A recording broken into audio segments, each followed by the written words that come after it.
আমাদেরকে কুসংস্কার বেশি শিক্ষা দেয়। বিড়াল একটা যদি কালো বিড়াল সামনে দিয়ে যায় যাইস না, ঝামেলা আছে সামনে। আবার কিছু কিছু যেতেছে খুব তড়িৎ গতিতে চলে যাচ্ছে, পিছন দিক দিয়ে ডাক দিলে বলে পিছন দিক দিয়ে ডাক দিছিস, কাজটাই সত্যি না, সব বরবাদ হয়ে যাবে। বলেন না বলেন, অনেক রকম কুসংস্কার আছে। ইবনে বাতুতা আলাইহির রাহমা বর্ণনা করছেন যে এক যুবক আল্লাহ ওয়ালা ছিলেন, আবুল বারাকা নাম তেনার, আবুল বারাকা আলাইহির রাহমা। তেনার জামানার মধ্যে একটা মন্দির ছিল যেখানে প্রতি বছর একটা সুন্দরী নারীকে রেখে আসতে হতো, যুবতী নারীকে। পরের দিন আসলে দেখা যেত ওই নারী মারা গেছে, ওই মেয়ে মারা গিয়েছে। তো এই জন্য প্রত্যেক বছর সারা বছর তাহলে শান্তি থাকবে, নাউজুবিল্লাহ। মুসলমানরাও সেটা বিশ্বাস করা শুরু করলো, নাউজুবিল্লাহ বলে। এখন হযরত আবুল বারাকা আলাইহির রাহমা যুবক এক আল্লাহর ওলি, তিনি পথে দিয়ে যাচ্ছেন, তো খাবার ক্ষুধা লেগেছে, ওই সময় তো রেস্টুরেন্ট হোটেল ছিল না, ক্ষুধা লেগেছে, সালাম দিলেন এক বাড়ির সামনে গিয়ে, আসসালামু আলাইকুম, কেউ কি আছেন? বলে আছি।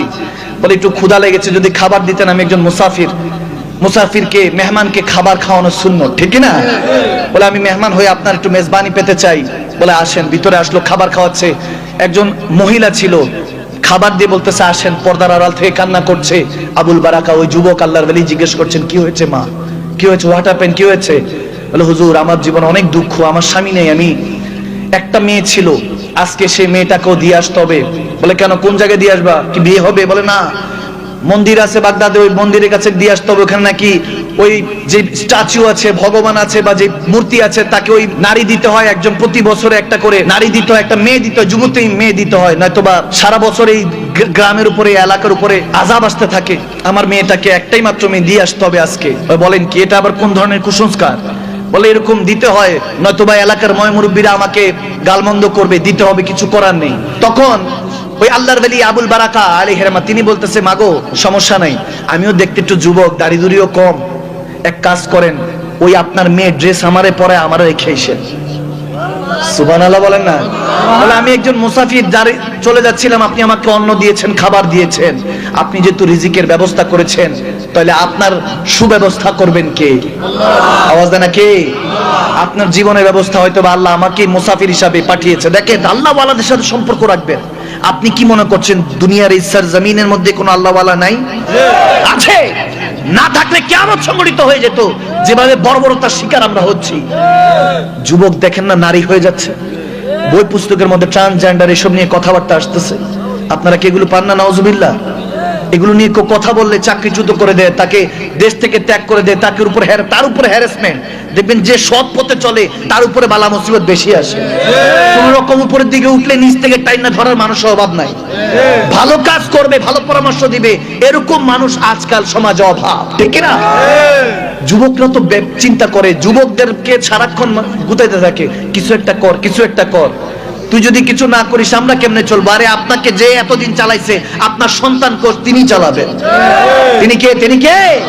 কি বুঝেন আল্লাহর ক্ষমতা? কি বুঝেন আপনি? বুঝেন না দেখে বরকত আসে না। তাওয়াক্কুল আল্লাহ ওয়া রাসূল, আল্লাহর উপরে ভরসা রাখুন, মদিনা ওয়ালার উপর প্রেম রাখুন, দেখবেন আল্লাহ সমস্ত মুশকিল আসান করে দিবে। সুবহানাল্লাহ কোন? সুবহানাল্লাহ পড়ুন। ভাইরা আমার, যখন বলতেছে যে আমাকে নিয়ে চলুন, আল্লাহর ওলি তিনি বলতেছেন ঠিক আছে মা, আমি যাব, আপনি টেনশন করেন না। তো তিনি তখন মহিলার ড্রেস পরে টরে ওই মন্দিরে ওনাকে রেখে আসছে। আসার পরে এখন যাকে রেখে আসতো, পরের দিনই কিন্তু ওই নারীর লাশ পেত, ওই যুবতীর লাশ পেত। কিন্তু ওই দিন রাত পার হয়ে গেল। পার হওয়ার পরে পরের দিন যখন সবাই আসছে, উনি হেসে দেখতেছে, উনি হাসতেছে, বলছে কি হয়েছে, আপনারা এতদিন, এত বছর, 30-40 বছর এই কুসংস্কারের মধ্যে ছিলেন, কই কিছুই তো হয় নাই। বলে কি বলেন হুজুর? বলে হ্যাঁ, আমি রাতের বেলায় আমার ইস্তেঞ্জা পেয়েছে, আমি ইস্তেঞ্জা করেছি, আমি তাহাজ্জুদের নামাজও পড়ছি, 2 বার ওযুর জন্য মন্দির থেকে বের হয়েছি, আমি আল্লাহর ইবাদত করেছি এবং ফজরের সময় আজান দিয়েছি। সুবহানাল্লাহ বলে না? এখন যারা ফজরের পরপর আসছে বলে চলেন এবার সালাত আদায় করি, নামাজ আদায় করি, শুকরিয়া আদায় করি, যিনি হেফাজত করেছেন তিনি কে? আল্লাহ। তেনার সেজদাটুকু আদায় করি, সবাই নিয়ে নামাজ পড়ার পর বলে আজকের থেকে এগুলো বন্ধ। বলে হুজুর আপনি ছিলেন? বলে হ্যাঁ আমি ছিলাম। খামাখা কেন এই নারীদেরকে তোমরা হত্যা করতে? এটা জুলুম, অত্যাচার, কেন করছো এরকম? কখনো কোনো কাউকে কখনো কোনো কষ্ট দেওয়া যাবে না। মুসলমান হয়ে মুসলমানকে কষ্ট দেওয়া যাবে না। তাহলে বলে হুজুর তাহলে ঘটনা কি? যেই নারী, যে যুবতী রেখে আসতাম সেটা মারা যেত কেন? গভীর পয়েন্টটা তো এই জায়গায়। দেখবেন যে এমনি মাইরা ফেলে না, ভয় মাইরা ফেলে মানুষকে।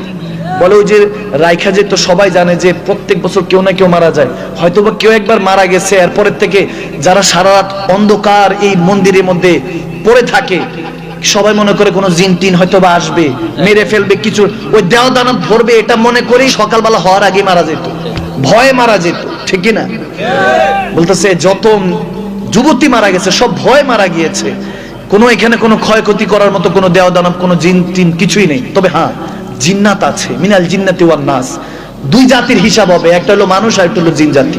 আমাদের সাথে আছে, এলাকার মধ্যে থাকে। আপনার অনেক সমস্যার কারণ কিন্তু এই জিন জাতি। এই জিন জাতিরও অনেক ক্ষমতা আল্লাহ দিয়েছেন, তারা ওই ক্ষমতা প্রয়োগ করে আপনার ব্যবসা বাণিজ্য চাকরি চ্যুত থেকে অনেক কাজ থেকে আপনাকে বিরত রাখে, আপনার ভালো হতে দেয় না, এটা আছে।